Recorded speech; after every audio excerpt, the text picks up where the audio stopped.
you can see. Here's my boosters. All right. Are we good? We heard about Commissioner Starkey? On our way, all right.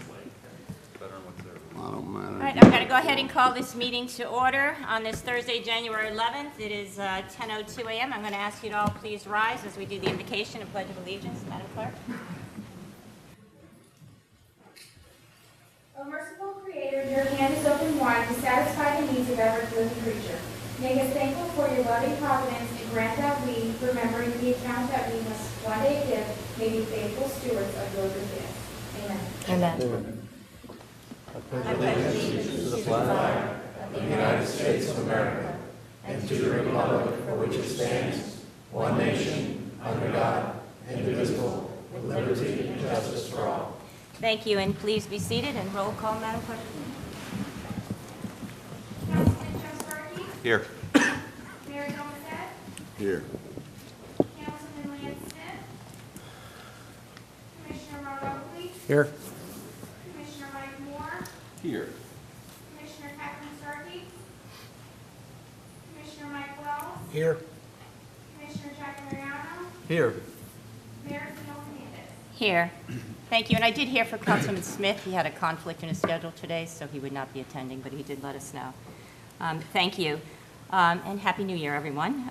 First MPO meeting of the new year. This portion of the meeting, it's a call for public input. Is there anyone in the audience that would like to address the MPO board at this time? If so, please come to the podium here and right in the front. Go ahead and state your name and address for the record. Good morning. I'm Charles Puccini, and my address is 7551 Cheltenham in Trinity. Good morning, sir. Good morning. I wanted to take this opportunity to give you some knowledge that I have on this very important issue that we're addressing, is traffic along the corridor in 54.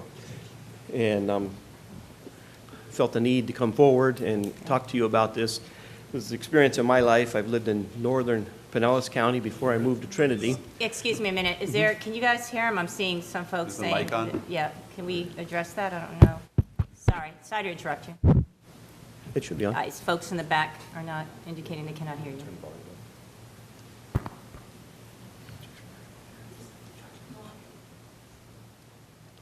want to go ahead? Just and okay, I go ahead and talk? Much better. We can, Much yeah, better. much better. Thank you. Thank you. Thought Sorry. it was me. Did Normally you I'm get his full of name? wind. Okay. Why don't we start over, if you don't mind? Oh, My yeah. name's Charles Puccini, and I live at 7551 Cheltenham in Trinity.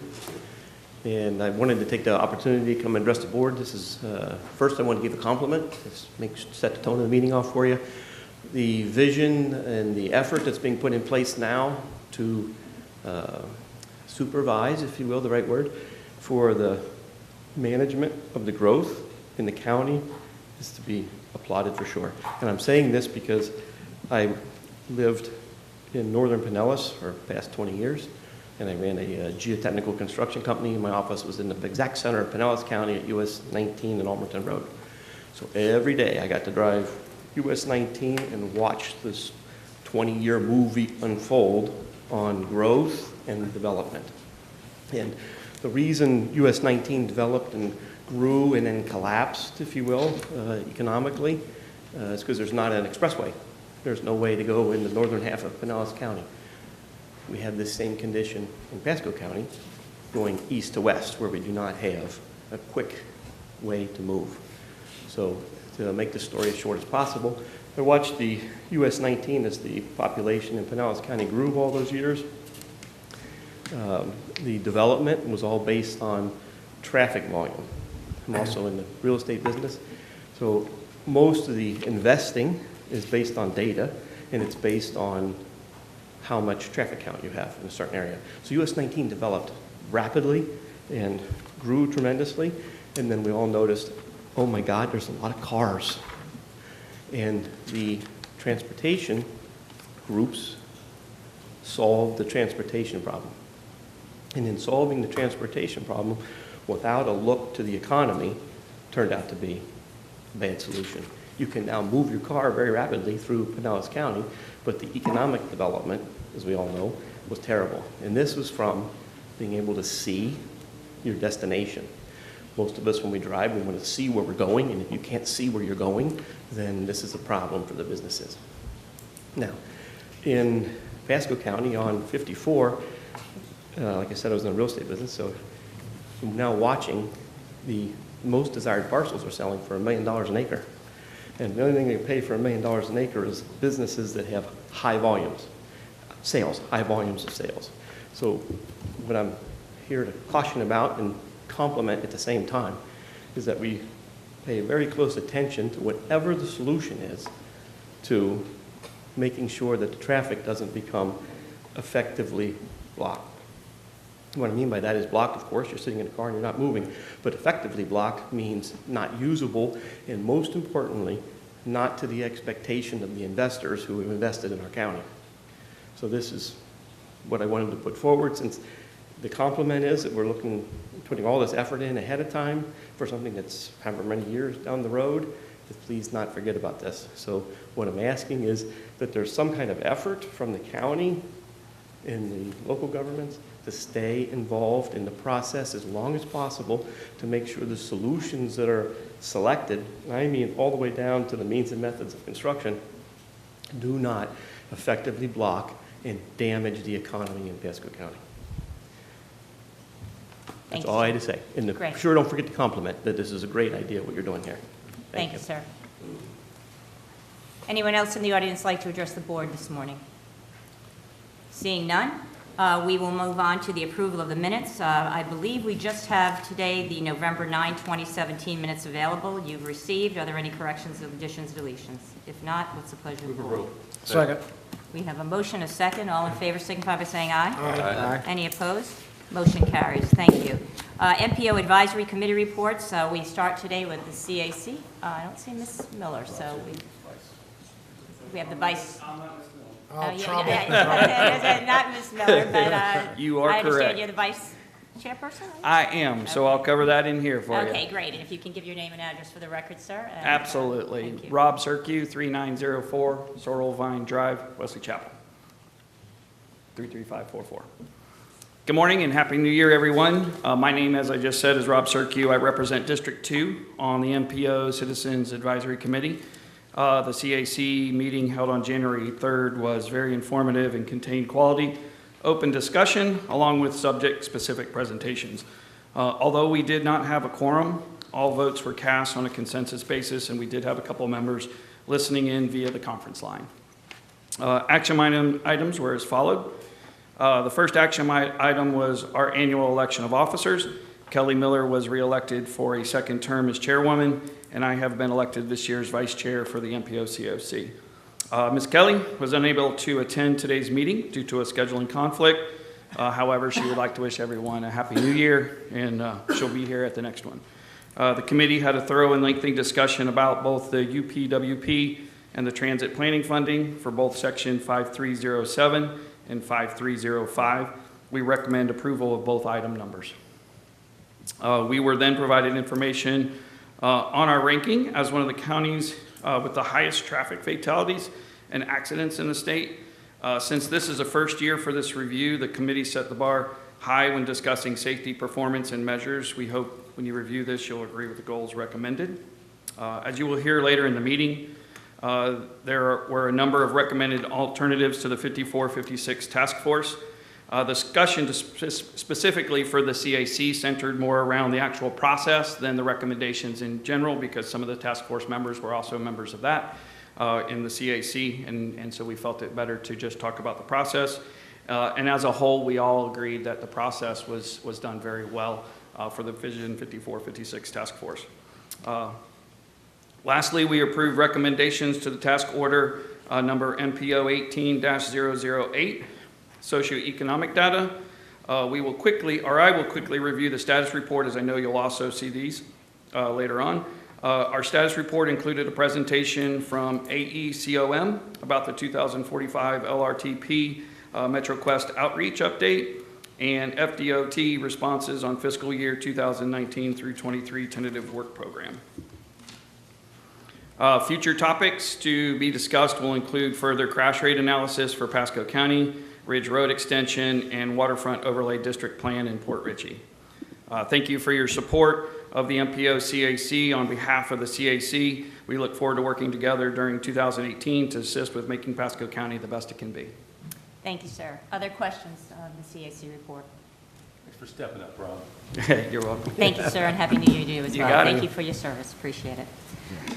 Brings us on to the action items. We have 8 action items today for our meeting. The first is the annual election of the 2018 MPO board officers. It's my understanding that I'm turning it over to the clerk, but I'd first like to say that I have thoroughly enjoyed my year as the MPO chair, meeting all sorts of folks, learning lots of things, and thoroughly enjoy representing Pasco County and all the boards as they relate to transportation or growth. So I've had a great year. I know I'm up for another year and certainly would appreciate and be honored if I had that opportunity. So with that, I'm going to turn it over to Madam Clerk for, I believe, Madam Clerk, to take care of this matter for us. We'll now accept nominations for chairman. I'll nominate Mayor Camille Hernandez for another year. And we have a second. Second. All in favor of the motion? Aye. Opposed?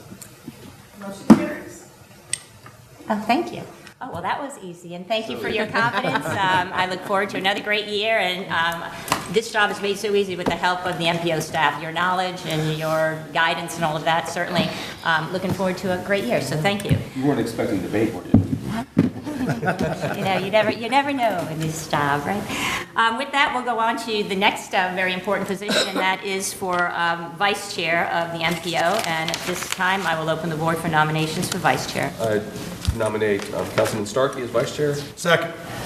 We have a motion and a second. Further nominations?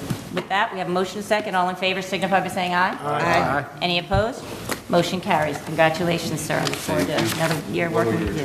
One more year of training. There you go. One more year until we pass it on. We also have a couple of other nominations today. It's my understanding we have the Transportation Disadvantaged Local Coordinating Board. So it's, let me see, it's a requirement that we have 3 commissioners. So I just need some guidance here. Do we do a... We have to actually reappoint the 3 members that are there, each one by one or collectively? All right. So currently, thank you for, currently there's Commissioner Ron Oakley is chair of the LCB committee, and Mike Napier serves as vice chair. Is that what I have, Mike Napier? Okay. So those are the 2 individuals that are in that position at this time. Is Wait, In yeah, this so sense? Madam Chair, let me just ask a question, because I think we went through this last year too. I think maybe there's some confusion, maybe I'm wrong, is that the Transportation Disadvantage Board is appointed by the chairman of the county commission. That's correct. So why are we going over this again? Yeah, the MPO nominates the chair of the TDLCB. It's the MPO actually. The planning agency is supposed to nominate the person. So it's 2 separate. so we nominate these 2 and send it on to you guys? Yeah, is when the that- board meets, they decide who they want to It's already serve. done. The MPO nominates a person from the MPO board, but the Board of County Commissioners amongst themselves will nominate someone. So Did you hear that? I didn't hear the whole thing. Just tell us what to do. The planning agency is supposed to nominate a person to serve on the TDLCB. But while the Board of County Commissioners meet amongst themselves, they assign who wants to serve on different committees. It's just, you know, Two-step process. The MPO board nominates, and then the board is the final appointment. The board already nominated. I've already appointed him, yeah. He's already appointed. So it's already done. I make the motion that Okay, let's Commissioner just- Oakley represent us on the, Second. All right, we have a motion and a second. All in favor signify by saying aye. Aye. Any opposed? Motion carries. Thank you. Is that done? Do we need? Thank you, Commissioner Oakley. Yes. All right. Is that also true of the next item for nominations? Is that going to be the same true for the leadership group? Currently, we have TMM members, Commissioner Mariano, Starkey, and Wells, with Commissioner Moore serving as an alternate. They can be reappointed since there are no term limits. Yeah, So can you enlighten us what that is? so Chris, we do can you have go the ahead? list in front of you? I don't remember. I don't know what's the point of the sheet. Which board is it? This is the Tampa Bay Transportation Management Area, the TMA Leadership Group. Currently, the folks that are on it, we just talked about this too, I think at the last yeah, meeting. and Commissioner I'm Mary- now on T-BARTA, so I have no problem if another commissioner wants to come on the TMA, because that's 2 Fridays. Yeah, we don't need to act on that. It's already been done, so just, we can update it when, I don't remember who. I think you're staying up. Or maybe we could just announce for the record here who the board named to be on the TMA. And could you, is that what I see in front of me, sir? Whoever is sort of correct. Could you enlighten, because I wasn't given that memo. Is it the 3 people that are listed or someone else? Right, Mariano, Starkey, and Wells are currently on this. correct. And I thought you were going to start coming. With Commissioner Moore as an alternate, and then you and I said that we would fill in. It's one Friday a month, correct, at Rocky Point? They meet at Rocky Point, is that correct, one Friday a month? I don't remember. Yes. Okay. Good. And who's stepping down? Nobody. Nobody, we're just They're adding good. 2? We had this let me just, Yeah, if that's all I right. can recall the conversation now, we did have this at our last December meeting. We did say that the 3 folks that are currently there, Commissioner Wells, Starkey, and Mariana, were on there, but if there was issue with any one of those, that I believe Councilman Starkey and myself said that we would be available because we wanted to make sure that that's so important that we had representation. So are we alternatives? So we are alternates, I guess, That's for the fine with 3 that. commissioners. Just call me if one of you guys can't go and all. And when he can't call, if there's another problem, I'm on that list as well. I think the commissioner there, were you raising your hand? No, No? I have too many things going on with Janet. Okay. Yeah. The conversation, not to drag it, the conversation at the last meeting was that we want to make sure we have representation for Pasco. That's too important a meeting not to be there. Right. So if we can have 3 bodies We want that are 3 there, bodies. we want 3 bodies. So I think Councilman Starkey and myself said, let us know if there's an issue, at least give us a day or more Okay. notice, and then we can do it. Not on the mic, but we also said, sorry. We also indicated and shared that the other counties had multiple representatives showing up and that the rooms were often packed. So even though you're alternates, it's okay for you to come to the meetings. You don't have to wait to be invited. so just make All sure- 5 members can just show up as they want to. The more people we have in the TMA meetings, the better we're going to be on. So just make sure then you include And us we'll on advise, this. if you're coming, let us know, and we'll make sure that there's appropriate signage and stuff like that at the meeting for you. And so that they sent the you're meeting acknowledged. schedule, I think, last Yeah, week, via it's- email, I yeah, got it's that. out. So, okay, great. And the I other think thing that's that important. I'm reminded of is that as chairman, you're also on the chairs coordinating. And I've been attending that's those another with meeting where Mr. we have Casper. input. Yeah, so, thank you so much. All right, did we adequately make a mess of that? Are we good with that? Have we covered all of those now that we've, okay, great. Okay, sorry for the confusion for those in the, that are here today. Item B is to amend, I call it the UPWUP, to recognize Section 5307 for the fiscal year 2017-18. Mr. Casper? Good morning, Craig Casper, Transportation Manager. This item is the follow-on to last month's discussion. We are working on a planning partnership with Pasco County Public Transportation on doing their transit development plan. The MPO this year is paying a portion of the $190,000, and the Pasco County Public Transportation is paying the $90,000. We need to put their $90,000 into our UPWP in order to be able to contract it. So that's what this is formally amending the UPWP to add the $90,000 into our document so that we can then contract against that. Second. We have a motion, we have a second. Further discussion? All in favor signify by saying aye. Aye. Any opposed? Motion carries. Thank you, Mr. Casper. That brings us to action item C for fiscal year 2017-18 for the transit planning agreement. This is our annual allocation of funding from the Federal Transit Administration. It's about $170,000 for our share of doing 2 plans, the long-range transit plan, which is different than the transit development plan, and also the elderly and disabled transit plan. So we get those funds on a yearly basis as a way for us to start doing those plans. And it's just adding the money into, again, the UPWP for us to allocate it. Thank you, sir. Pleasure of the board. Move approval. Second. We have a motion, we have a second. Further discussion? I'm not sure if Commissioner Stark? this is the right place, but I think at the last meeting, we thought we were getting cut, but we have since found out we are not getting cut. Correct. So I just wanted to make sure everyone's Yep. understood that. Thank you, Commissioner Starkey. Further discussion? All in favor signify by saying aye. Aye. Any opposed? Motion carries. Thank you. Item D, safety performance measures. This is the first of, we are operating under new federal regulations for performance-based planning and programming. This is the first of the performance areas and the recommended performance measure. The FDOT had to establish theirs by the end of August, a performance measure for crashes. We have until February 27th to establish ours.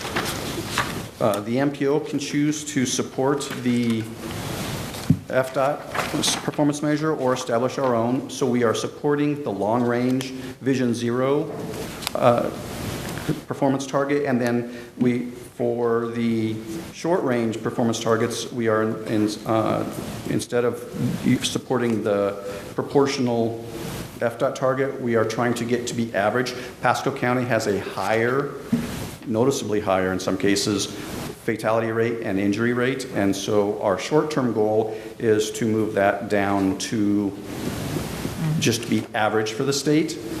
If we don't achieve that, there's nothing that happens to the MPO. What it happens to the FDOT is they have to put all of their HSIP money into safety projects. They do that already. Actually, they're very good about how they allocate their safety money, and so there would be no harm other than we'd have to report that we're not achieving our goals, but there's no fiduciary impact. Thank you, Mr. Casper. Questions for Mr. Casper on these performance measures?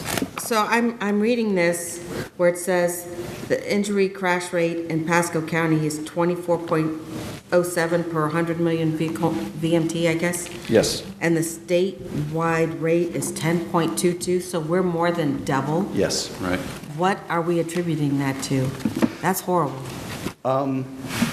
That's actually what we can't attribute it right now. That's one of the things we'll be doing is going out and doing a safety analysis on a region.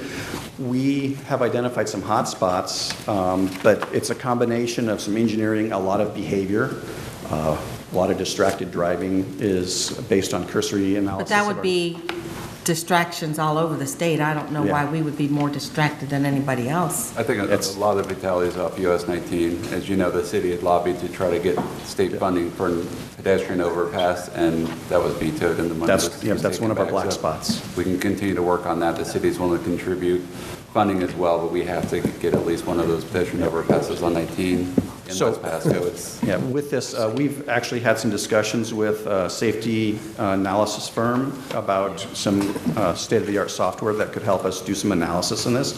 We're in the process of getting that company added to our general planning contractors contract so that we can start doing some of these detailed analysis. Because, 2.5 times the state rate is not acceptable. That's crazy, yeah.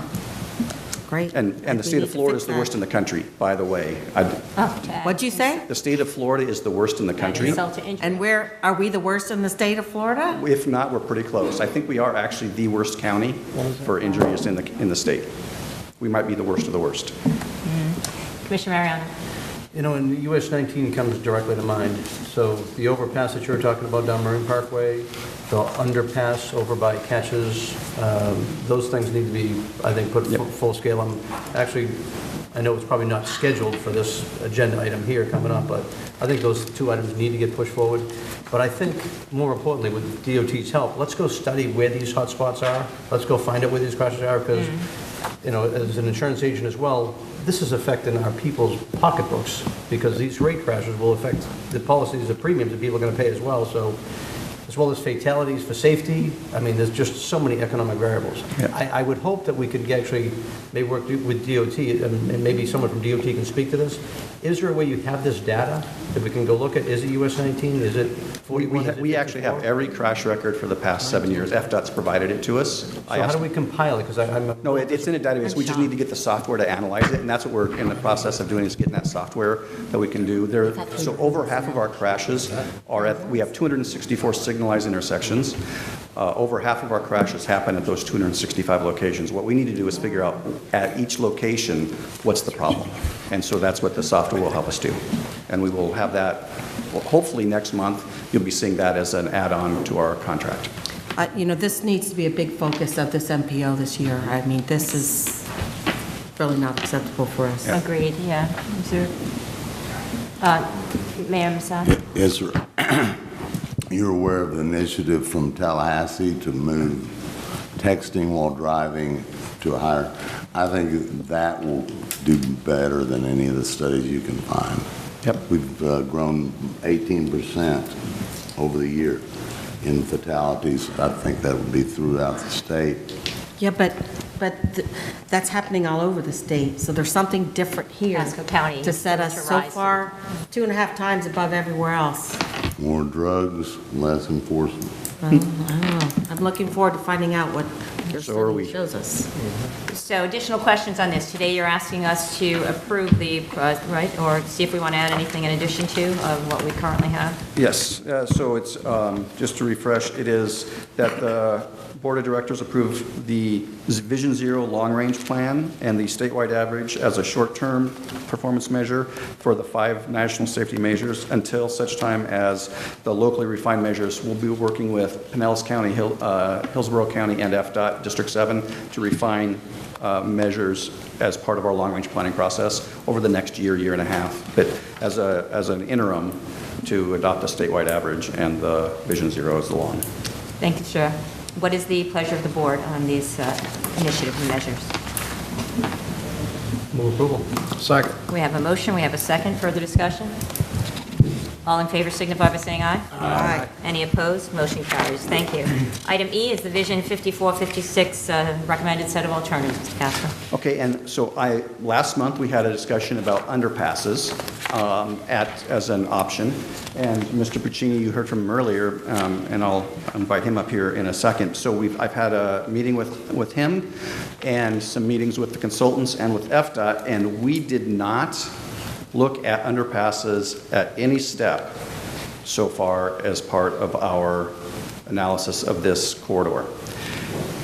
And after having discussions with FDOT, the consultants, if we would like an underpass option to be considered in the next phase, we really need to do is send it back to the task force and have it, underpasses analyzed with the same rigor that the other options have been analyzed. Yes, sir? Just so everyone's clear, when you say underpass, you're talking below-grade tunneling. Correct, yeah, so it would be, digging out, putting up retaining walls below, and then potentially putting a cap for at-grade traffic over the top to maintain that. So it's literally, instead of building a bridge, it's building down below. I think Commissioner Shelby talked at length about, wasn't it you who brought that up Well, last no, time? someone else brought it up, but I just mentioned that we have a company, Or maybe, yeah. we that's have what it was, a contacts company, that's here what it that was. Okay.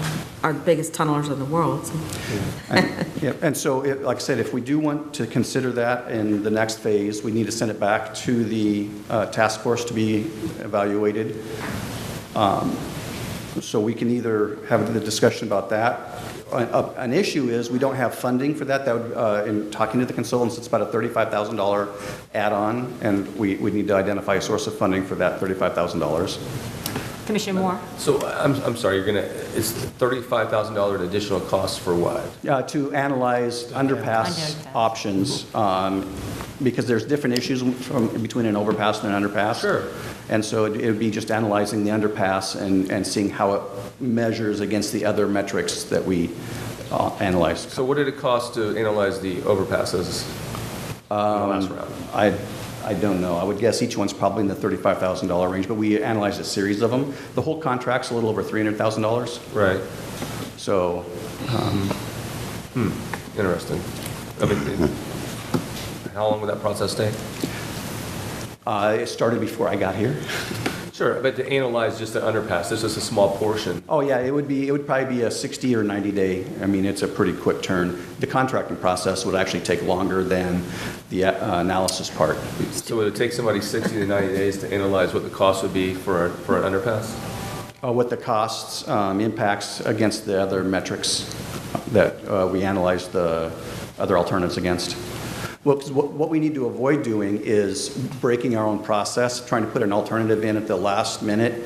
That opens the process up to legal challenge, and so we don't, that's where the bigger risk is if anybody would be against the outcome of the process, we don't want to have violated our own process in moving an alternative forward. So if we're going to add it, we need to add, if we're going to study it, we need to at this point. Yeah. Not any, Commissioner Moore, I'm sorry. But I still question the cost of analyzing this. I just don't understand why it would take that long to analyze what the cost of an underpass versus an overpass would be, and $35,000 seems like an awful high price tag for that. 60 days. I don't know how many hours it would take them, but I have the actual estimate from the consultants, so I don't know. Or is the consultant here? You want to? Did you want to speak now? Wait till, okay, hold on. Yeah, no, sorry, there was a question at the desk, but go ahead, sir. Will you introduce your name? and Good morning, address for the record? Wally Blaine with Tyndale Oliver. Part of what's involved in that cost is the support of going back through and facilitating the task force meetings.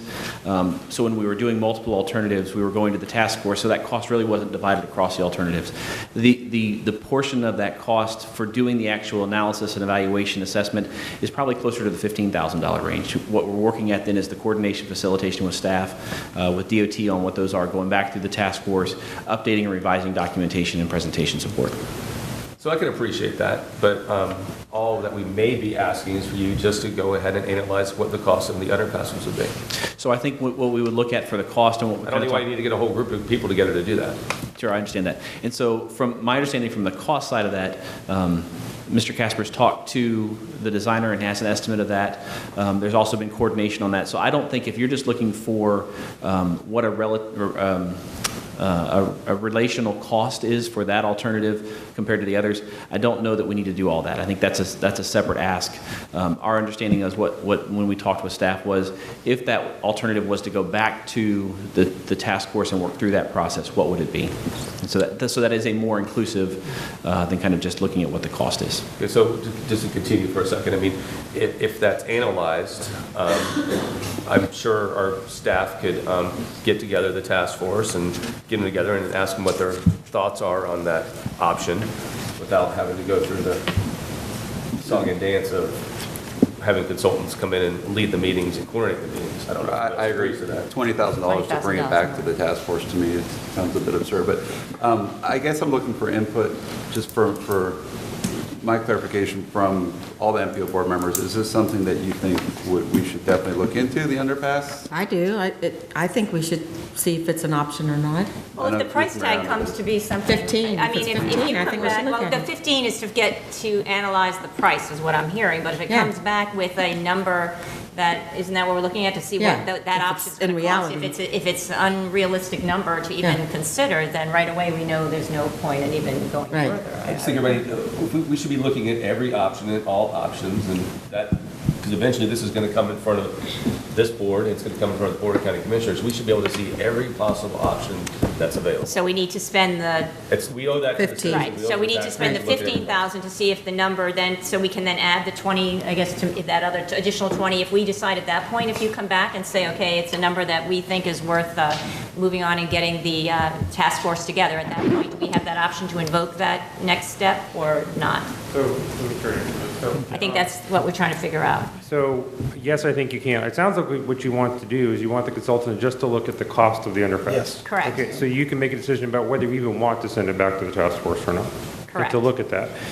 If you do, I think it does need to go back to the task force because the task force didn't just look at cost. They looked at right-of-way impacts, they looked at other things, and so it's not fair to compare that one option against all the other ones they looked at unless they've done a full look of it, everything. I think we all agree that we want it to go in front of the task force, but I think we want to make sure that this is. Well, see what the So you cost just wanna is see first, whether but even- We don't need everybody, you can coordinate the task force. Right. So I think what I'm hearing you say is you just want our consultant to look at the cost, bring that back to you, and then you Yes. can decide whether you want to regroup the task force. I think Right. that's what I'm understanding, is that? that's what I think. So if that's the case, we probably need you to continue the action item today on the Vision 5456 because we won't know whether you want to move forward with it or not without knowing whether that option's in. True. I don't have a problem with that, but Commissioner Mariano. Yeah, I think the 15,000 number to study is a good number. The $20,000, and frankly, we actually did it with a very similar situation with the Gulf Coast Consortium where they're going to go spend $90,000 to go all these meetings up and down the state. And he says, look, 2 simple meetings, make it simple.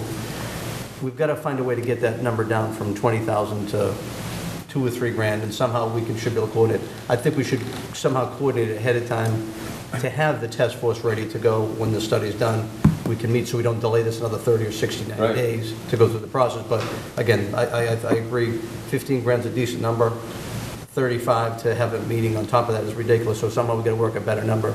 Do we have a suggestion, Mr. Casper, about what we can do to get that number down from 20,000 to a reasonable number? So my suggestion is Wally and I will sit down and figure out what. Arm wrestle. Yeah, arm wrestle, figure out what we need to do to, what can be done by internal county staff and what we need the consultants to do, so.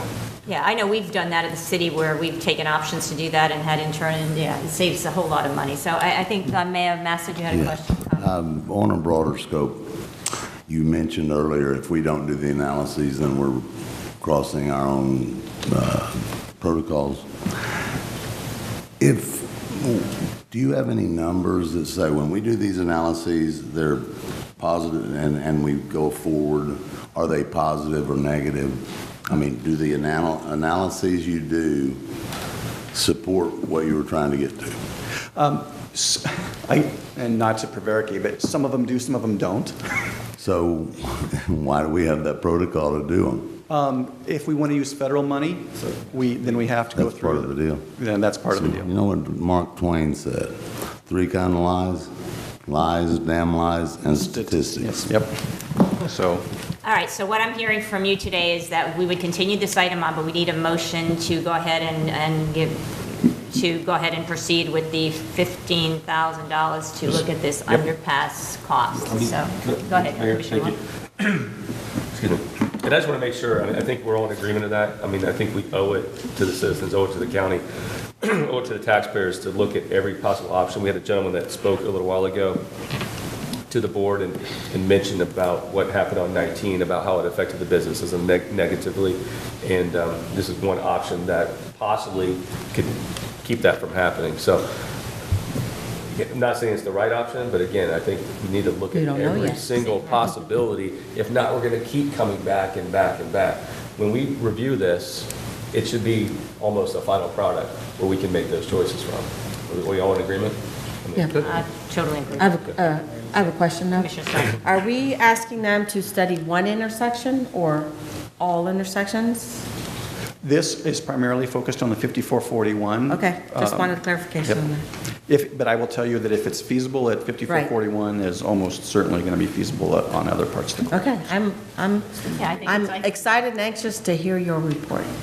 I am. I think that will definitely, it'll be all inclusive. So with Commissioner Mariano. Yeah, I think we should do a little bit more with just 41 because, I mean, 41 I think is critical, especially with the rail line there, if you can keep it at grade and go underneath. But, Collier Parkway, I think you should study that one. And I think if you study those two, it would probably help you otherwise because, Little and 54 could need one down the road too. So I think you do at least 2 intersections to study it. One, because you get the rail line. Little would be good to look at too. What's that? Little would be good to look at too. Yeah. I mean, just something where you can actually see it with the rail, because that's going to be one aspect. Without the rail, will be another aspect. My recommendation would be Little because that was the other intersection that the task force already looked at. So if you want to look at 2, it would be 5441 and Little would be my recommendation. Is that? That's why if it works for those, it works for me. Yeah. I'm good. All right, so if there's not further discussion, what's the pleasure of the board in terms of this direction option we'd like to direct staff? Move to spend 15 grand to go study the intersections of US 41 and 54 and also Little Road and 54 and study the underpass options. Second. We have a motion, we have a second, further discussion? All in favor signify by saying aye. Aye. Any opposed? Motion carries. And so what we will do then, Mr. Casper, just for clarification, is so the rest of item E, is that going to be continued until next month. Until we get Yep, or this until we get the report back. Yep. So then we are on to item F. Is that correct, or is there anything for you? Okay, great. Okay, item F is task order MPO 18008, socioeconomic data. And this is requesting approval of the socioeconomic forecasting. We are doing this in partnership with Hillsborough MPO and Pinellas MPO. It is a $201,000 task order and will generate socioeconomic forecasts in 5-year increments for use in the long-range plan, travel modeling, and other needs analysis. And Tyndall Oliver is the consultant that will be going to. Thank you, sir. Questions for Mr. Casper on this item, task order? Move for approval. Second. We have a motion, we have a second, and further discussion? All in favor signify by saying aye. Aye. Any opposed? Motion carries. Thank you, sirs. Legislative priorities. You want to, Mr. Casper, you want to lead us to that? This is an open-ended item because you all are the policy board, and so it's always somewhat interesting for a technical and support staff to make any recommendations. I will point out two things. First, Hillsborough MPO forwarded a support letter that included the TMA, the three MPO set of priority projects to the legislature, to their elected officials, and they also sent a separate letter specifically about Bill 1188, which deals with bus rapid transit. Bus rapid transit is seeming to be a better option for our region. It doesn't directly impact anything currently underway in Pasco County, but it would be a good collaborative effort to also support 1188 in conjunction with Hillsborough. But ask the pleasure, there's also Pasco County has sent some legislative positions in, and the MPO board could reaffirm those as a separate body and support those. So it is truly your pleasure as to what letters, if any, that you would like us to write. That reinforcement of our existing Pasco County, and then the collaboration with the other, at least the other, I guess, boards, agencies that we're working with regionally in terms of the priorities as we move forward. Correct. So, questions, discussion, how would you want to proceed? Separate enforcement, reinforcement, I guess it doesn't hurt to, I know all of us or many of us are going up at separate times as well to Tallahassee, but having this letters ahead of time is certainly advantageous. We want to reiterate, put a letter together for our own priorities and that of TMA, and what's the other one, sir? The 1188. What were the three we had? Our own, I'm looking at the ones you have in here, or whatever it is. And our also includes like overpass, interchange, and things like that. I don't think it hurts. I mean, that definitely, and then as long as we go up, we have our talking points and make sure we're all, I mean, I use the word singing from the same hymnal. I know in the past, as we go up to Tallahassee, make sure that our MPO priorities we all are on, understand what they are and how they influence us. And if there's additional things we're working on, to make sure we have information as well. So I think it's a good idea to put that forth if staff gets something and we can support that. That sounds good to me, but open for discussion. Commissioner Mariano. Thank you, Madam Chair. As much as we have these other transportation items that we've already endorsed with the county commission, et cetera, I would like to see us add the underpass in Port Richey, Newport Richey. I'd also like to see the overpass at Marine Parkway. And I think if you take the data, even if it's a separate letter with what we just shot earlier, but as far as the fatalities and injuries that are in this county, and provide that data lines up, I think you get a compelling argument why they need to get this done. And especially where they funded Marine Parkway before. And this one, it's good. I think it should be added to it. Well, Commissioner Starr. we're also in discussion. I met with FDOT a couple weeks ago about the Coast to Coast Trail and the overpass on State Road 54 and Starkey Boulevard. And there's land available now, but if we don't act quickly, that land will be gone, and then we'll be in trouble. So, but that's going to be a major crossover as well, and we need to try and get movement on that. I would agree. I know that we're working so hard to make that a big part of who we are, not only in Pasco County, but regionally and through the state. So I think that is important. That's a big piece of what we do up here as well. Any more discussion? So for this, do we need... I guess authorize the chairman. So we need a motion to authorize the MPO staff to go ahead and draft those letters of support, and so that we can get those to the legislature. And for chair to sign. So moved. Second. We have a motion, we have a second. Further discussion? All in favor signify by saying aye. Aye. Any opposed? Motion carries. Thank you, Mr. Casper. I look forward to seeing those letters. Brings us to item H, amendment number 2, to add W.E. Oliver to existing services that we have. And this is to add Mr. Oliver to our general planning contract for use by the Long Range Planning Division to conduct the, I just lost it, the impact fee analysis. Mobility fee. What? Mobility fee analysis. Mobility fee analysis. Mr. Oliver's worked on the previous iterations, and so there's some efficiencies and knowledge to be gained by having him on that process. And so the quickest contracting method to do that is to add into our GPC contract. Move approval. Second. We have a motion, we have a second. Is there further discussion? All in favor signify by saying aye. Aye. Any opposed? Motion carries. Thank you, sir. So that's the end of our action items, correct? Yes. That brings us to status reports, presentations. Item A is Florida's Turnpike Enterprise discussion. And who's handling that this morning? Carol Scott from... Great, good morning. Your name and address for the record, please. Is this your pen? Good morning, I'm Carol Scott, and I'm with Florida's Turnpike Enterprise. I'm the MPO liaison. And with me, I have Allison Stettner, our planning manager. And we're pleased to be here today to give you an update on the Suncoast Parkway and answer any questions you may have. So real quickly, though, as I mentioned at the last board meeting, in our tentative work program for fiscal 19 to 23, we have a couple projects, and one of them is the partnership project with Pasco County. We're funding the Ridge Road interchange, and then Pasco is taking the lead on the design and the construction. And that's within the next couple of years. And then further out, we have the design of widening the Suncoast Parkway from Van Dyke to 54. That'll be in fiscal 22. And then from State Road 54 to 52 in fiscal 23. Now, the Suncoast Parkway is unique in that we have the adjacent Suncoast Trail. And it's actually the only turnpike facility that has an adjacent trail. It's the only trail we've ever built. And I think we can all agree that it's a very important feature of western central Florida. It's popular with residents and visitors alike. And one thing that we have noticed that as development occurs around the trail, there is a desire to add connections to the trail. And so that leads me to the next slide where there's a current proposed connection, and it's north of State Road 54, about 1.7 miles north of 54, and adjacent to the Bexley development. And about 1.7 miles.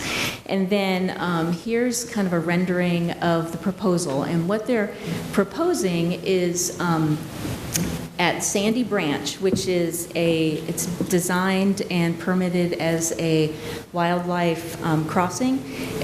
At Sandy Branch, it's proposed to enter the right-of-way, go under the Suncoast Parkway, and then go back out of the right-of-way and then to do a couple 90-degree turns and then connect to the Suncoast Parkway at kind of a stop sign.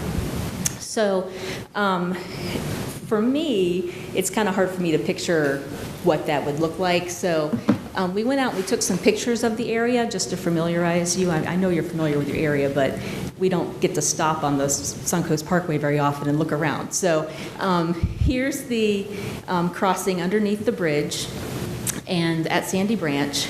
And then underneath, these pictures were actually taken about 3 weeks ago or so. So the seasonal high water level and the water from Irma had receded at that point.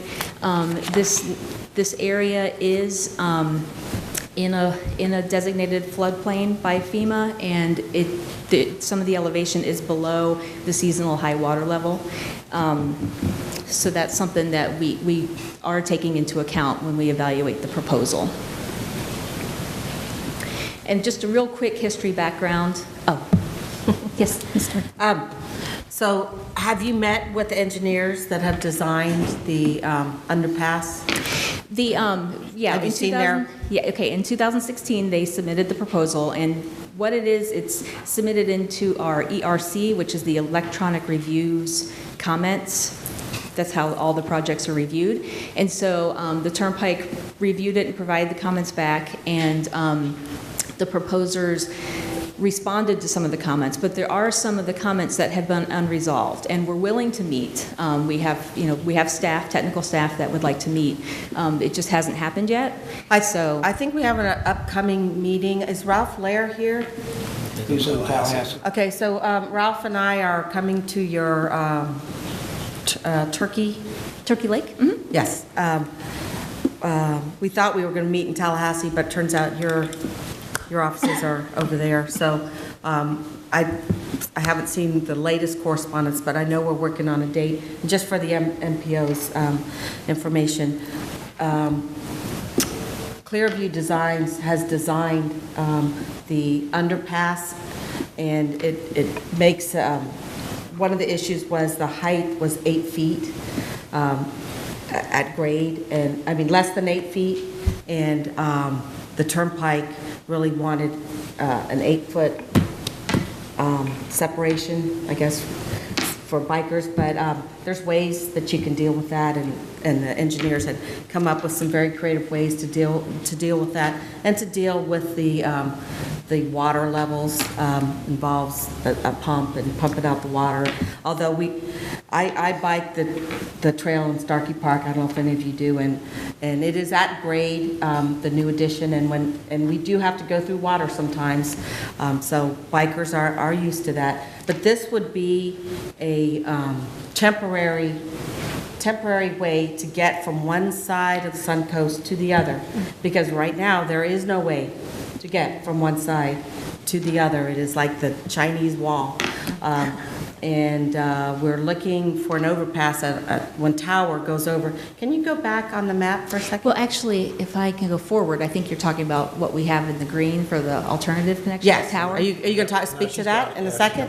But just briefly, I was going to mention that from our understanding, the permanent solution is Tower Road, because Right. where the red star, that's just temporary, from what we've heard. So, yeah, the alternative was kind of, we were fans of the of the Green Star location. Yes, just but, building that now. and we are too. If you want to help us, go ahead and get that built, so that we don't have this, huge separation in the county. But it used to be a little safer to go under the underpass there at 54. But when we did some safety improvements to that underpass, it went away. So it's extremely dangerous for cyclists and pedestrians to get from one side and to access the Suncoast on the other side. And that developer is willing to pay for all the costs. So that's the discussion that we've been having with the Turnpike people and with FDOT. And hopefully we can find some way to work it out. And because I don't know when this overpass Tower Road is going to be built. Do we know? We don't have it in the funding yet, I guess. So it's really important to our citizens. One thing to note too, since we're on this slide, I also put us Green Star at 54 and the Suncoast Parkway. When we widen Suncoast Parkway, we're going to have to widen that bridge as well, those bridges. And so we're going to be looking at bicycle and pedestrian improvements in that, because we understand the concerns at 54. So that is something that we're going to be analyzing and putting into our plan. Oh, wonderful. Yeah. That's good news. Yeah, just here's a quick slide, real quick, just for kind of 4 main issues that we saw with the proposal. And like I mentioned, it is a FEMA designated floodplain and floodway. And their drainage impacts, because it's at the seasonal high water level, potential erosion to the bridge piers just with the water potential, but then also, it was built as just only animals going underneath it, not a multi-use path. So there's other things to consider. And then also wetland and wildlife crossing impacts. There's some regulatory and permitting issues. I mean, with U.S. Fish and Wildlife Service or SwiftMud. I mean, there's a lot of potential coordination and permitting that might have to result of this. So we, with the alternative connection, this is just kind of a side-by-side comparison. There's the alternative, I understand it's in the future. I don't know if it's possible to build a pedestrian bridge first and then the Tower Road Bridge. I wondered that too. I had that conversation with Jim Woods. So, I mean, he sees that we have a problem. Right. Not being able to get from one side to the other. Mm-hmm. Our estimate folks did look at estimate construction cost of the aerial crossing at the Tower Road location, and it was about $3.5 million. We don't know what the cost would be for the underpass. If there was a cost estimate, it would probably need to be altered because of the various things that still need to be addressed in the permitting and mitigation, those kind of fees. That's really all I have as far as kind of where we are. And I understand, I'm glad that there's going to be a meeting. Yeah. And I served on the State Greenways and Trails Council for many governors, and we do have instances where pedestrians and cyclists share the crossings with wildlife. The Greenways and Trails manages the overpass of 75 over there by Santos. When you're driving up 75 to go into Gainesville, when you see that bridge with all the trees, that is a wildlife crossing and a cyclist crossing.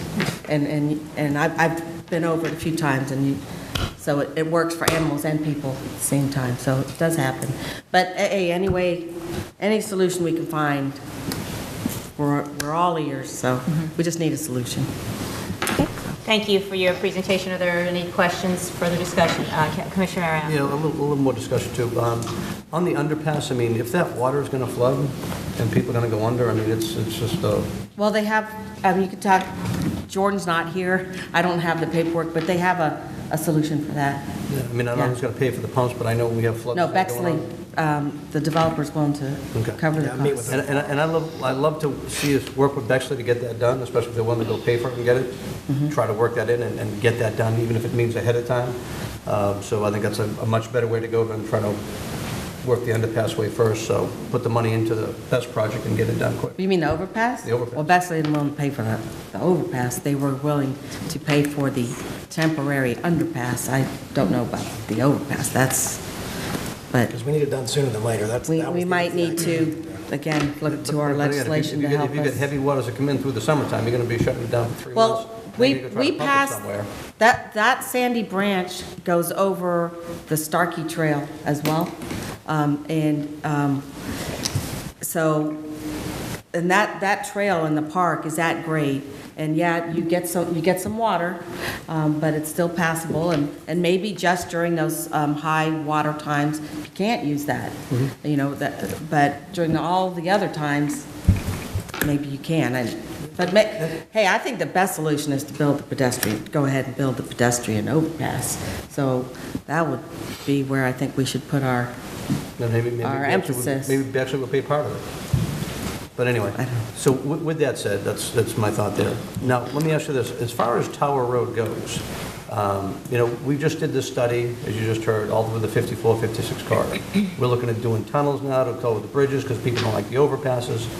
But with all the homes and everything else that's out by Tower Road in that area, and if I could get people out of that intersection at Suncoast in 54, and I get them on a little bit to the north at Tower Road and connect on there, are we looking at connecting at Tower Road to Suncoast Parkway, or could we? Usually our interchange spacing, I think we don't want to be anything less than 3 miles I think it's 3 miles. I'm not a traffic engineer. So that would definitely be too close, because that's only about 1.5 miles away from the 54 interchange, so I think that's too close for spacing. Okay, so I agree with doing the full interchange thing, but I will say that if you can get those people, even if they're just access on and access off, without having the full interchange thing, it would save so many trips in that intersection. That would be, I would like to have you at least look at it and bring it back to us, and maybe if I need to go put that into our study, to go find out what the effects would be, because obviously, people are crowded. If we can avoid those trips, and I've yet to see traffic anywhere all the way down to hitting Bruce B. Downs on the Suncoast Parkway. I've never been backed up anywhere traffic on the Suncoast Parkway. I know we're talking about spending all this money to widen it, but in that, I think if those people from the north are coming down, get them off 54, get them on that road is I won't say as effective as Ridge Road, which will be a great help, but it could be a good bonus to take a look at. And I think there was also another interchange that near Shady Hills, is that the name? Yeah, Cruise Lake. I was going to bring that up next. So we'll look at any interchange. If we could get like a letter from the MPO or kind of an official request, that kind of helps us formalize the request and formalize our study. And that can also be the suggestion that you're also making about the Tower Road interchange, that can also be put in the request. We'll definitely study it. Okay, so I'd like to make a motion that we go have the Turnpike Authority take a look at the Tower Road access as well as the Cruise Lake, Shady Hills access. There's a motion by Commissioner Mariano, Second. seconded by Moore. Further discussion? All in favor, signify by saying aye. Aye. Any opposed? Motion carries. Thank you, and I think that's going to be good to provide some Thank you. additional direction Thank you very and much. support. Thank you. Thank you. Look forward to that continued discussion. Item B is the Tampa Bay Transit Authority Board Briefing. And I will just introduce Mr. Ray Kimonti.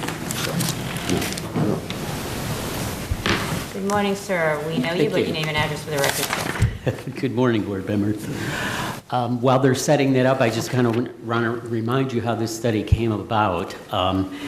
If you remember last year, the feds were kind of pushing for MPOs to merge across the country wherever possible, and kind of had their own rules on that, and there was a lot of kickback among local MPOs that they felt the decision as to how the MPO should be put together should be more of a local decision.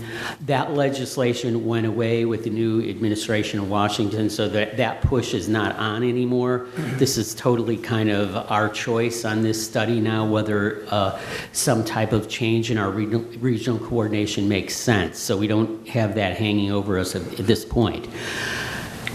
Beyond that, this discussion's been going on for most of my career, which is 3 decades at least, about what is the structure of MPOs in this region. So I think it is time we actually looked at it and decided, you know, we're either going to do this or that and just go forward.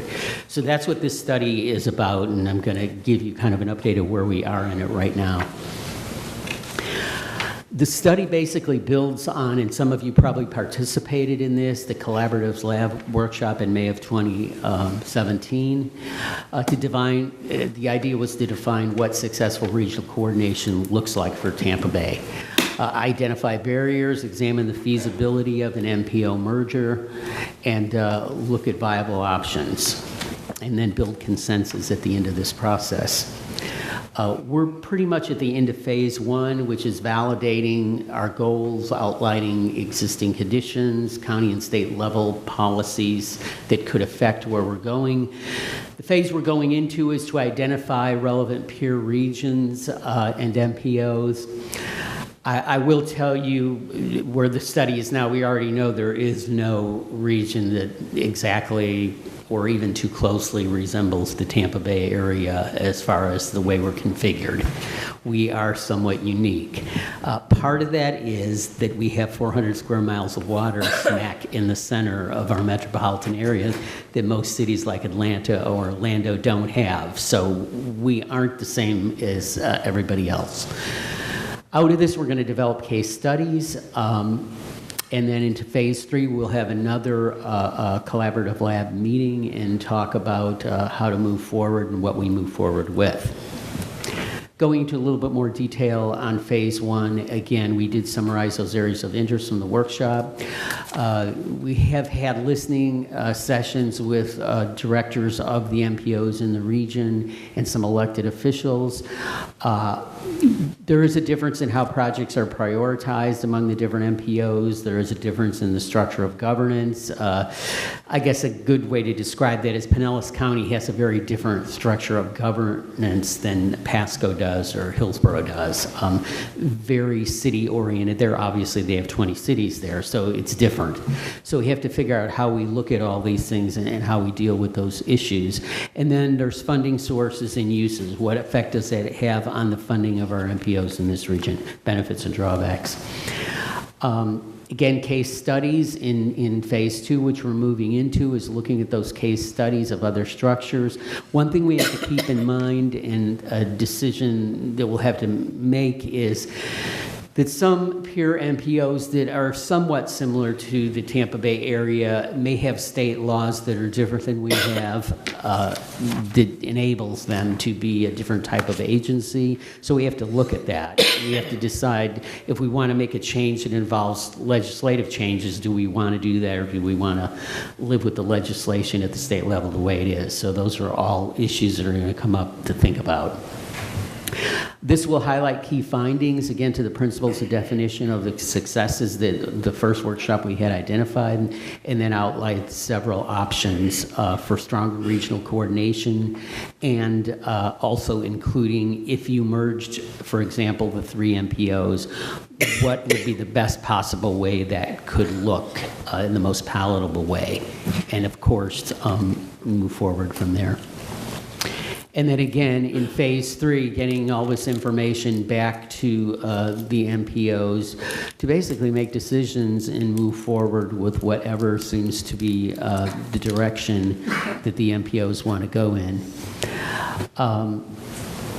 Pending the results, we have a stakeholders committee that includes the staff directors of the MPOs, FDOT, TBARTA staff, also includes Tampa Bay Partnership and the Urban Land Institute. But I want to point out that ultimately, any changes in the MPO board composition or the geographic area are up to each individual MPO and the governor to decide that. So it's going to be your decision. So obviously all this information from the study needs to be taken seriously and looked at by all the MPO boards that would be involved. Again, I mentioned that advisory group that includes your MPO staffs and the staffs of the other MPOs in the region. And this allows us to really, as each part of the study takes place, to make sure that we're covering all the issues that need to be covered. These are the meeting schedules for this study, which will conclude in December if we're able to stay on this schedule. Gives you an idea where we are. And again, what are we working on right now? Looking at statutes, as I mentioned, agencies and partners, regional coordination now, really getting a fix on where we are now, and then defining what regionalism means to this area, demographics, traffic patterns, geopolitical boundaries. And I think that's an interesting term, just to describe what that means is, you have the geography of the region that causes people to behave in a certain way that doesn't necessarily follow the political boundaries of the region. Perfect example, yesterday, this is the first time this happened to me. I had a meeting in downtown Tampa, then I had a meeting in downtown St. Pete, then I had a meeting in downtown Clearwater. Well, on my ways, no, we weren't at peak hour or anything. On my ways, it was 21 minutes from downtown Tampa to downtown St. Pete, but it was 37 minutes from downtown St. Pete to downtown Clearwater, even though they're in the same political jurisdiction. So you can tell that that is going to have an effect where people work and how they move. And I would venture to guess that a lot more people that live in St. Petersburg work in downtown Tampa than they do in downtown Clearwater, or even interact with that city. Plant City and Lakeland are 8 miles apart. Plant City and Tampa are 21 miles apart. That's going to affect how people move more than what the political boundaries are of not going out of their county or whatever. So those are two things that we have to be realistic about. People don't behave along political boundaries totally. It may have some effect on them, but there are other issues. The geography has to be considered. Regional structures in place, then common issues and concerns among the region are all important things. And with that, I would be happy to answer any questions you might have. Questions, Commissioner Wolf? Thank you, Madam Chair. Ray, how are you? Good. Good to see you. The last couple of years, or 3 years, I sat on TBARTA, and this subject had come up over the last, I think, 2 years, mostly, I think, right. Ray, am I not correct? And I've said it at this board meeting, and I've said it at our county commission meeting too, is that even though it may be a good idea, or seem like a good idea from the cover, be very leery, and this is why I'm going to say this, is because if Pasco County would not have equal representation on this MPO, we're going to get the short end of the straw constantly. TBARTA is a perfect example. Ray had nothing to do with this, but with the reorganization of TBARTA, you, my fellow board members, were in that meeting in Vala's office when I asked him and told him that we should have equal representation on TBARTA, but that was his baby, and was from Pinellas, and he pushed for more people from Pinellas and Hillsborough to be on that. And what happened? There's still only one person on TBARTA from Pasco County, and there's multiple people from Hillsborough and Pinellas County, and there's only one from Manatee, and there's only one from Hernando. let's just be honest. When you have an overall majority, it's going to tend to sway your way. That's just the reality. So if this were to move forward and this board and then the commission decides to get on board with the regional MPO, again, be very, very leery of it unless we're guaranteed. One county, one vote. Either one county, one, or three. I mean, look at the makeup of our board now. So we have multiple cities and we have all 5 commissioners. So yes, Hillsborough County has a very large city, we know that. Pinellas County has multiple large cities, so they get more representation. But that should not matter. We're one of the fastest growing counties in the state, if not the nation, and we know what our census is going to be in 2030. We have an idea what's going to be in 2040. So we have to think obviously towards the future. So we have to have that equal representation, or we will get burned. We would. There's no way around it. So if we're going to get involved in that, these discussions need to happen that we have equal. Whether we be 3 for each county and figure it out amongst yourselves when it comes to the cities, whatever. We can figure that out amongst us who we want on that MPO board. But we have to have equal representation. And I'll keep harping on that. Okay. That from Well, here until the I end. want to give you all some things to think about. Just about what you said about T-BARTA, there is some fluidity into how that can happen. You could have more representatives if one of the governor appointees had been from Pasco County. Hernando actually has 2 reps because they have one of the governor appointees and then they have their county rep. So that can change over time. The other governor appointee, where's that person from? I believe the 2 from Hillsborough and 1 from Pinellas, and 1 from Hernando. That happens to be what it's set up as to right now. That changes, though, obviously. They were already on, well, all except for No, one they were weren't on. Well, 1 was, but the others, 2 were, but the others are new. Right. 2. Right. Yeah. And they were appointed by Governor Scott to serve on there. But at the same time, whether Right. we got those or not, yes, we would have an extra person, but Right. still, they have multiple That's a people in the T-BARTA cities. issue, And yeah. again, Hart has it, Hart has some Right, Hart so does- Transportation Right. Authority. We don't have anybody on there. Right. And just so That's what you we asked for that understand, day. the logic, not that I agree with it or not, was I know you can't state, but that Hart was, wrong, so. those were separate agencies and not county government as your transit agency is. Yeah, but that was, I know. that was shady at best. But that's, I dealt with things the best I can. But the other thing I wanted to say, there are rules from the federal government, though, that do imply that you have representation that is somewhat based on population. So you have to consider, you can't create an MPO that's not going to follow federal rules in some way. But there is flexibility there also. On the other side, I want to reinforce one of the things that was interesting in this job is my whole hierarchy of governments, perception of governments in the Tampa Bay region completely changed when I got involved in this T-BARTA job, and I realized Pasco County is the 2nd largest government, surpassing Tampa in population.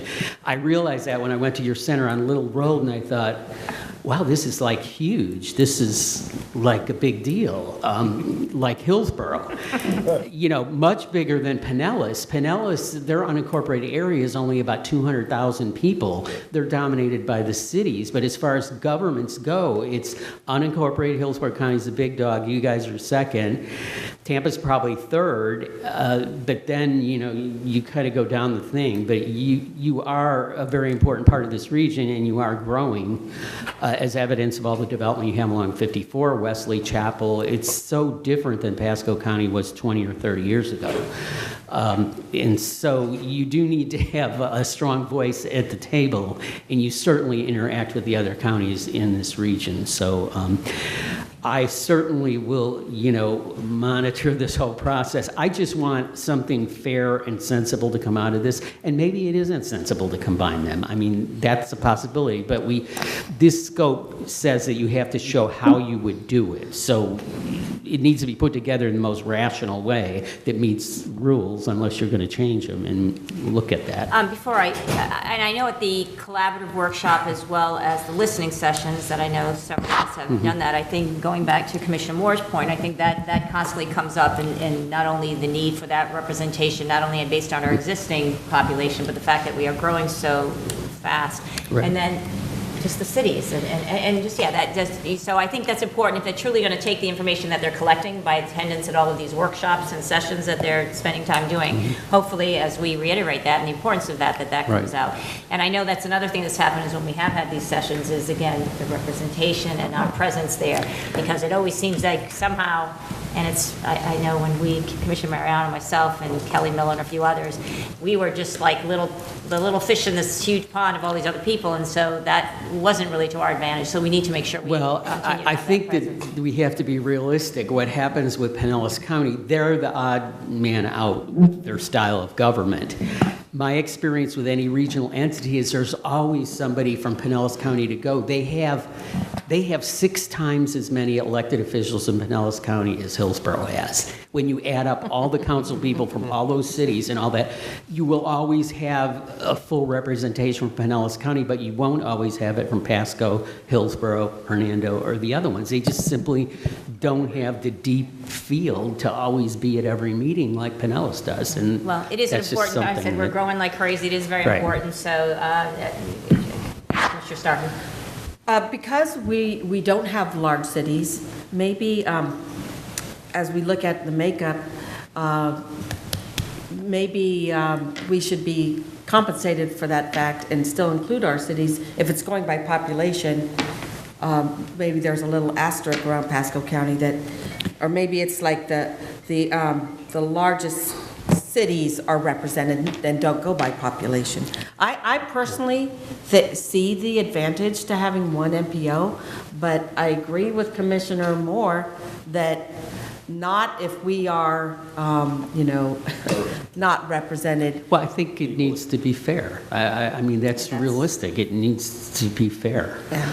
And there's ways to do that. You could have weighted voting that would give you more power based on your population rather than just being one county. I mean, those Maybe- are all things that have to be And I'm looked at. curious, and maybe you know this, the answer to this question, as a percentage of per capita total, the percentage of commuters that we have as a percentage of our total population,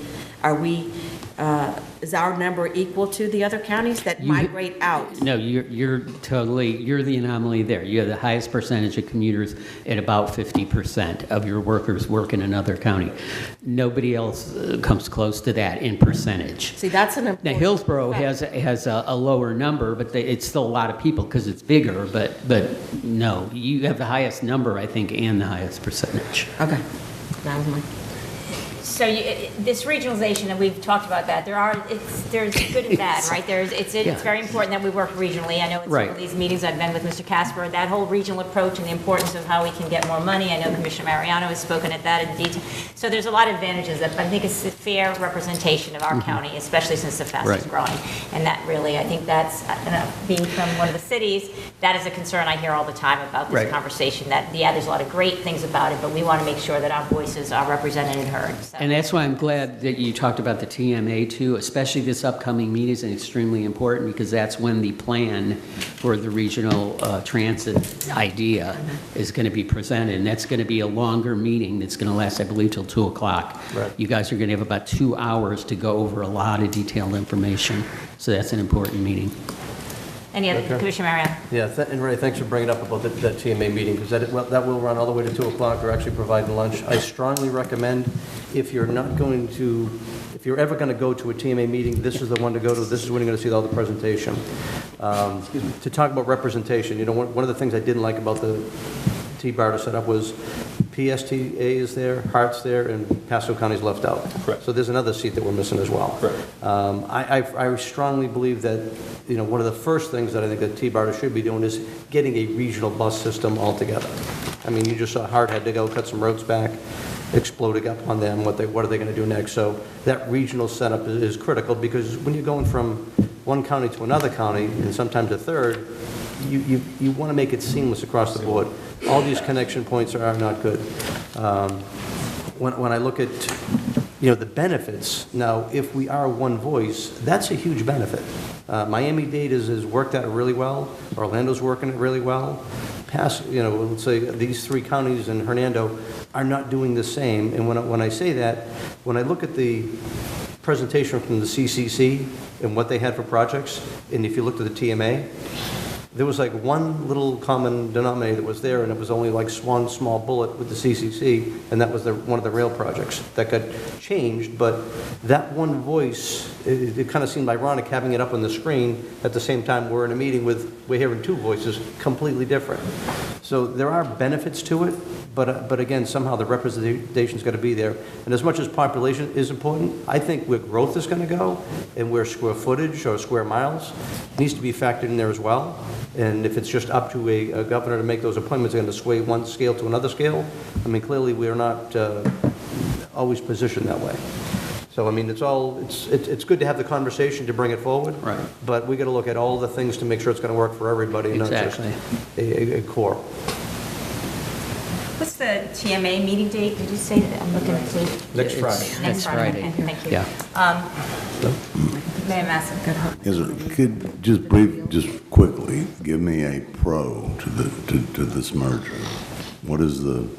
Well, I think the pro to the merger would be for the whole region, or at least the core of the region, Hillsborough, Pinellas, and Pasco, to speak with one voice, at least on regional projects.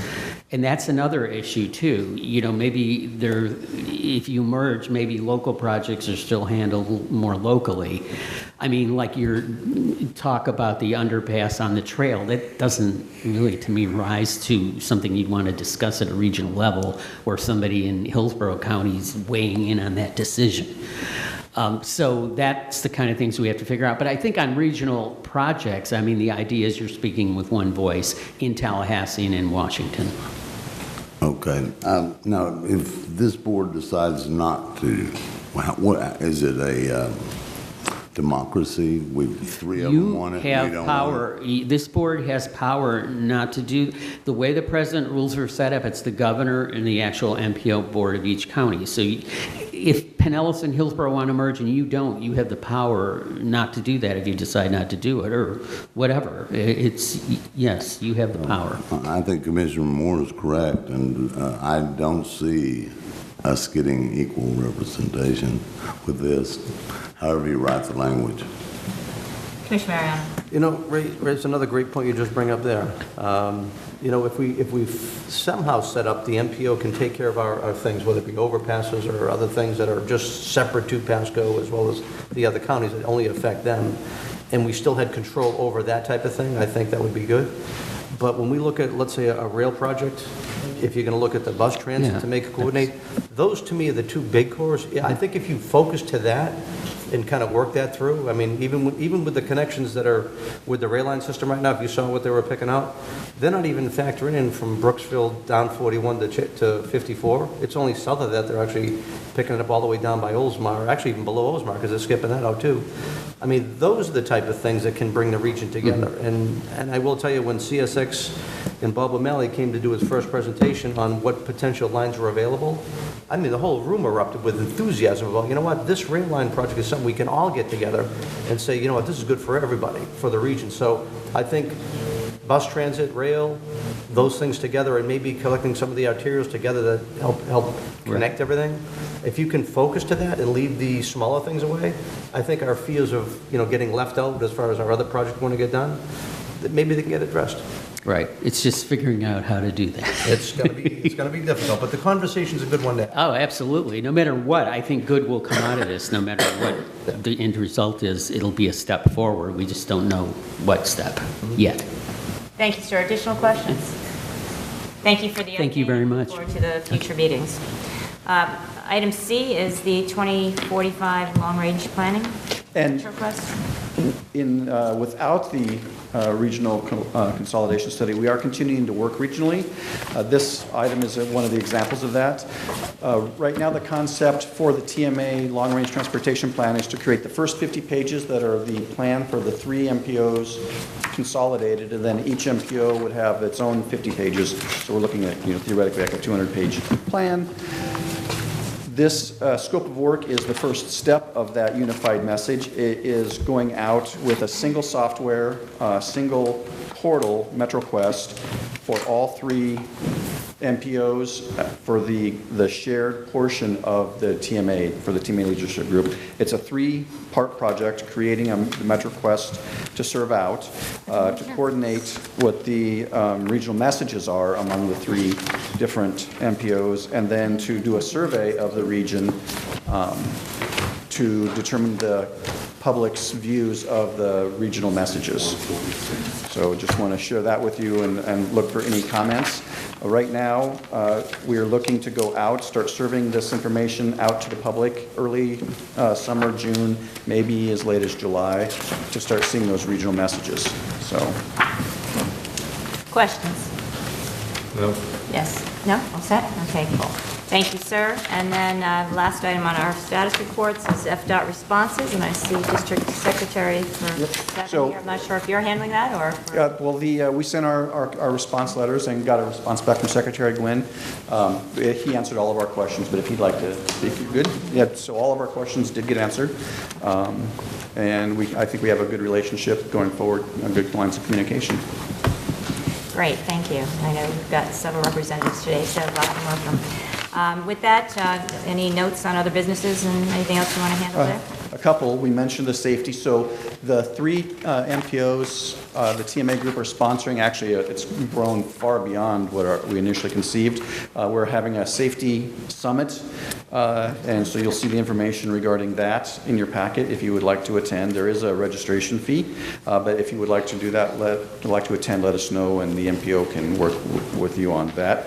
Also, coming up in June in Tampa, there is the MPO Advisory Council is having a training on how to better understand transportation planning in the regional context, and especially with the new rules. So even if you've been doing some of this planning for years, I would really recommend try to attend the training, the MPOAC. I've got some cards over here if you're interested. Again, talk to the MPO. We can arrange any fees and to cover costs of that, because I think it will make us, put us on a more even footing across the region. Everybody understands sort of the same thing. So there's that. Any questions on the? Any questions? Okay, with that, this is the portion of our meeting for public comment. Is there anyone in the audience that would like to address the board on any matter? Ma'am, if you want to come to the podium and give your name and address, please, for the record. Hi there, Kim Bickley Sire, 7321 Merchant Court, Sarasota. I'd like to come back to the Vision 5456, and I'm unclear. I understand that you want to look at the going under the 41, doing the underground method, but is there a timeline? Are you going to have, meanwhile, DOT go ahead and start looking at the other plans? Is everything on hold until we look at the other possibility here? I was just trying to get an idea of a timeline, next steps. I know the next step is you were going to look at the underground, but where does the remainder of the project? And I had thought that today they were going to talk about a timeline.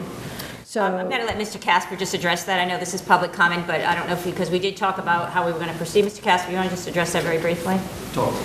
And so before I forget, here's a card. Annie, you want to do it later? I know you're from Sarasota. Yeah, we can do that. But just real briefly, so the next steps after we send the recommendations from the board to FDOT, they will conduct a feasibility analysis to make sure that all the options that are, before they do a detailed study, will meet the basic purpose and need of the project. Projects that move through that process will then move into the PD&E, which is the project development and environmental. I'm still learning acronyms here. So project development and engineering, and so hopefully get that knocked out. Funding for construction still has not yet been identified, but there is funding for the feasibility and PD&E, and that should be a 12 to 18-month process, I think is what we talked about. So, Mr. Casper, correct me if I'm wrong, but I think what you were asking was, coming into this meeting on the agenda, it looked like we were going to choose 2 alternatives that the board thought would be the best alternatives to send at DOT, right? Well, it's a set of 4. The recommendation from the task force are, I believe, 4 alternatives to go forward into the feasibility analysis for each of the 2 separate sub-projects. The 5441 is its own unique sort of intersection because of the railroad and the level of congestion. And then the rest of the corridor, Little Road is a stand-in for what could be done along the rest of the corridor. And so for each of those 2 sets, there were 4 recommended. So we didn't do that today because now we're looking for another 90-day period to look into the underpass, correct? And then it's going to come back to us with the projected cost for underpass, and then we will recommend. And I think that's what you were asking, your question And so the timeline for that, like, I would hope that by no later than the April meeting, we would have the alternatives that are going to go forward to FDOT for the feasibility study. So Does that answer that? I think that's the question that was looking to be answered, so thank you. Thank you, sir. Yep. While I'm in public comment, I don't have a manager's placeholder. If I can, just a couple of things that I think you should all. We are in the process. We lost our active transportation planner. Rick Hartman resigned. We are going out to, obviously, to replace him, but instead of doing just an active transportation, we're going to add some other duties on because with the new requirements that we talked about briefly, we need somebody who can do a more broad-based planning than just active transportation planning. We have some issues. FDOT actually had a question for me last week. Why was our socioeconomic forecast $201,000 when Hillsborough's was $80,000, which shocked me. Turns out Hillsborough's is $181,000, $187,000. They're only using $80,000 of federal money. They're getting the other $100,000, $107,000 from local dues because they don't have enough federal money to do all the work that they need to do. And so I've identified some similar issues. So you'll be hearing from us about funding and budget issues that look like are looming on the horizon. And third thing is I just got back from a conference in Washington, D.C., last 5 days there, and there is a lot of really actually exciting things coming down at the federal and state level. So that was really good. Awesome. Looking forward to hear that. All right. And I know you don't have a manager's report section, but it might be something to think about in the future. So not that we want to prolong the meetings. Is there anyone else in the audience that would like to address the board at this time? Seeing none? All right, did I see any? No? Oh, and I guess we'll bring it back to any MPO board comment members. Yeah, Madam Chair, Craig, if you could, what is the next steps we're going to be waiting for the underpass at Catches and all? Where do we stand right now? Have you been working on design? And Yep. We've sent the information that we compiled to Port Richey and Newport Richey, and we're waiting for some comments. They said they had some more information that they'd be able to provide back to us. We have not yet gotten information back to add in. Our goal is to create a packet, a binder that we can use to apply for funding. For applications both internally within the MPO and for other sources at the state level to move forward with that. But we don't have a complete set of all the information that's gone on at the different municipalities. I see Councilman Starkey's gone, but maybe reach out to them, especially while legislature's in session. We're going to try to put that letter together then. Okay. Commissioner Starkey. Councilman Starkey. Commissioner Starkey. Do we have a date set for any activity on the 5675 interchange change? Not that I know of, I'm sorry. You talking about the diversion diamond? Yeah, when's that getting going? So the study's still taking place, and they got till the end of the fiscal year, they're gonna start doing construction, so. Okay, so we'll see construction in 2019? No. Sometime this year. Fiscal. Mr. Jones, you want to name and address for the Fiscal record, sir? 18. Good morning, Bill Jones. We're slated for letting in June of 18, so we're June 18. fast and furious working on the design as we speak. Good. And the 5441? 5441, that is the next fiscal year, so July, August, as soon as we could get in that fiscal year, that we're working right now. So you'll have 56 interchange, June letting, and then the 5441, I think it's in July or August, right into the next fiscal year. Okay. Okay, and then the letting of the contract for the trail. We're still on We are on schedule for a March. We are literally waiting for South Florida Water Management District, Southwest Florida Water Management District permit and an Army Corps permit a day or two later. So literally by next week we can get that, and we're looking for a March letting on that. March go to the contractor. Yes, very good. All right, thank you. Madam Chair, so just to finish. Commissioner Mariano wanted to do. Councilman Stark, while you were out, I was just asking about the underpass at Catches. And they're waiting for your city and Mayor Massa, your city, so if whatever, they're waiting for information back? What information do you need? Well, I didn't get it either.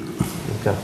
So we put together our outline of understanding of the project, and it was incomplete or not completely accurate, and so we're waiting for just the corrections back from, and I don't have the people's names. What was incomplete or accurate? I'm sorry? What was incomplete or inaccurate? I'm sorry. What we you gave presented to, the yeah, so cities? what we put together based on what we knew about the project, Okay. and it wasn't, like I said, it wasn't everything that it should be, and so we were waiting for information back from the. Information being recommendations or? Changes, additional information about a line, And just how long have you been what waiting? the scope of the How project long have you is. been waiting? Coming up probably close to 3 or 4 weeks now. Okay, So. I'll call our city manager as soon as I leave this meeting, and she'll reach out to you today. Okay. Could you possibly email me what they Easily, sir. forgot, obviously? Yep. Any additional comments, questions? We're all good? With that, we'll adjourn the meeting 11:37. Thank you all.